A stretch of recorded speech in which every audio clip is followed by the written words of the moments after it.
состоится проект «Летний университет». Крымский федеральный университет примет 40 студентов из Донецкой и Луганской народных республик. Подробнее об этом проекте и об этом заезде сегодня в программе «Интервью-24» мы поговорим. У нас в гостях начальник управления дополнительного образования и профессиональной ориентации КФУ имени Вернадского Светлана Храпунова. Светлана Николаевна, это проект федеральный, да, или он даже международный? Это международный проект. Организатор проекта Министерство науки и высшего образования Российской Федерации. Более 700 студентов из 9 стран приедут в 14 основных вузов Российской Федерации. Это связано именно с тем, что на территорию вузы Российской Федерации приезжают студенты из-за рубежа? Да. По какому принципу выбираются вузы? Что за студенты?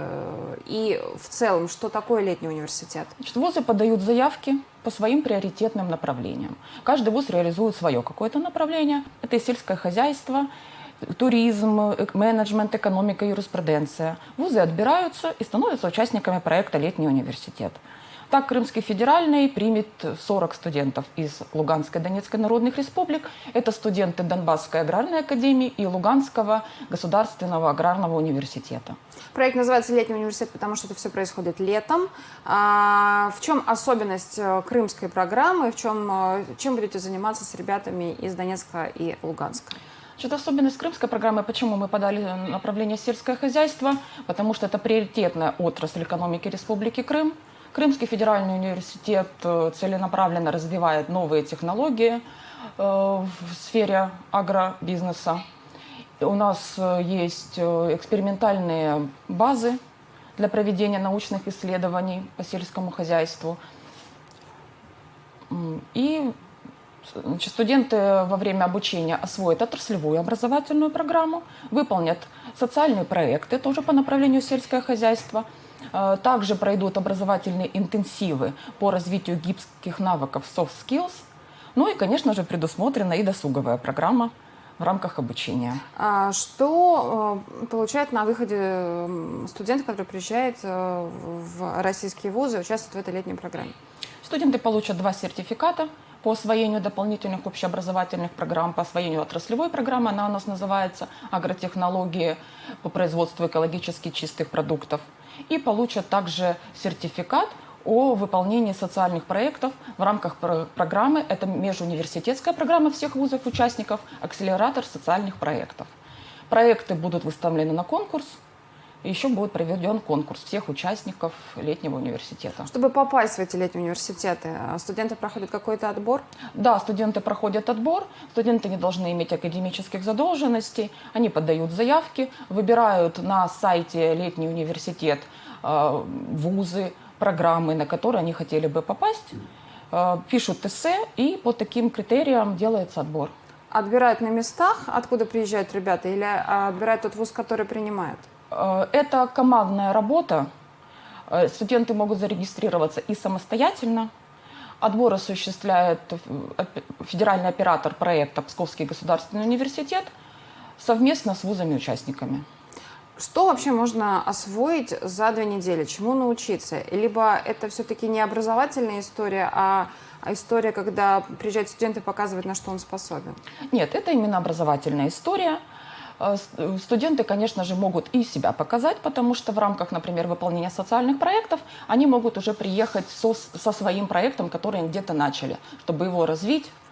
Могут выполнять совершенно новые проекты, предложенные нашими преподавателями, под руководством наших преподавателей. Кто преподает в летнем университете?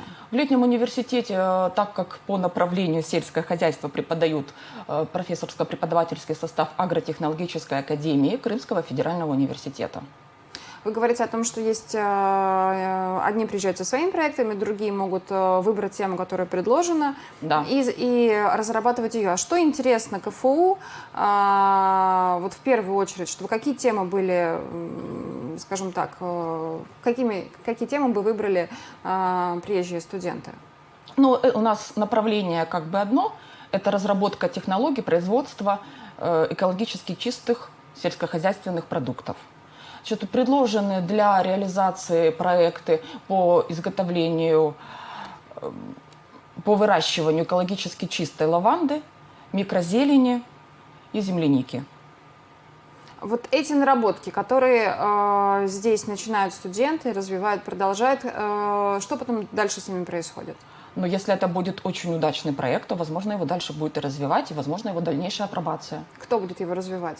Они могут развивать его, затем вернувшись в свои вузы, потому что студенты приезжают целенаправленно, то есть я назвала вузы, которые приезжают, да, это как раз-таки профильные университеты, поэтому, возможно, реализация там, дальнейшее развитие этого проекта. Это интересный проект, интересно было бы, заинтересованы ли вузы, которые принимают студентов, оставить вот этот проект у себя здесь, чтобы здесь его развивать? Но это интеллектуальная собственность. Если останутся авторы проектов, то мы будем только рады. У нас мы можем предоставить магистратуру, аспирантуру для этих студентов.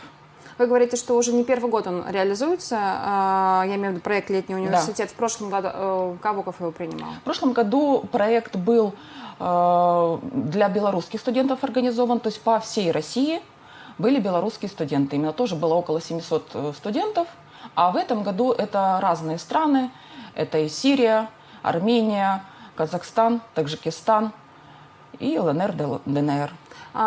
Уже известно, какие ребята приедут? Да, конечно, списки уже есть. Мы провели большую работу, регистрировали их на сайте госуслуг для пересечения границы, подавали пограничным службам эти списки. Да, конечно, работа ведется уже давно, все уже известно.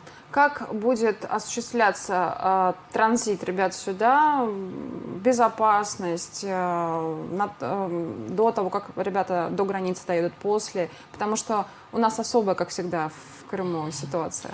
Нет, здесь в данном случае у нас автобусные перевозки. То есть ребят забирают в Луганске, а в ДНР у нас две локации – Донецк и Макеевка, потому что очень много участников живут в Макеевке. То есть автобус собирает ребят, перевозит через границу, ребята приезжают сюда. Заезд у нас 9 числа будет, селятся в общежитиях университета. Организовано будет на протяжении всего летнего университета 4-разовое питание, горячие обеды, завтраки, ужины, кофе-брейки. 40 человек приезжают. Сколько было человек на место? Или в этом университете нет такого? Ну, да, здесь как бы да, нет такого именно сколько человек на место. Проходной бар, да, желающих было больше, но так как квота министерством была определена 40 человек, было взято 40 человек. На что делали упор? Вот на ком остановились, кого выбрали? Я имею в виду тех ребят, которые попали вот в эту квоту. Ну, мы работали напрямую с университетами, они нам характеризовали ребят, что, как я уже ранее сказала, чтобы не было академической задолженности, чтобы это были заинтересованные, мотивированные студенты. Насколько эффективна такая работа летнего университета, может быть, по опыту других регионов, по собственному опыту? Сколько реально проектов потом получает жизнь? Вы имеете в виду выполнение социальных проектов, конечно, их апробация? Конечно, да.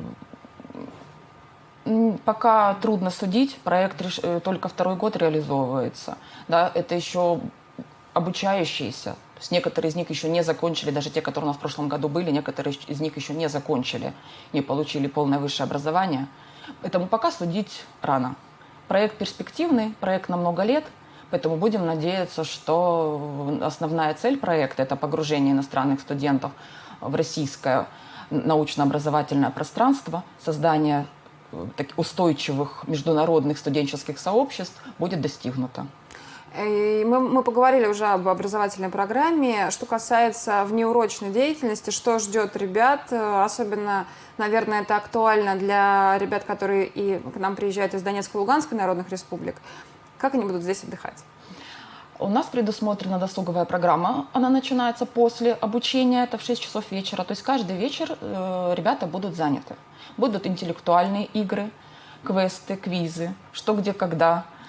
Также будут спортивные игры, будут проведены нашими студентами-спортсменами спортивные мастер-классы, настольные игры. Программа будет очень разнообразна. И еще у них будет экскурсия выходного дня. Это будет воскресенье, экскурсия в город-герой Севастополь. Почему выбрали Севастополь? Легендарный Севастополь. Надо его посетить. Как бы очень большой интерес. В прошлом году мы тоже возили белорусских студентов в Севастополь. В общем, мы были очень довольны. Поэтому вот.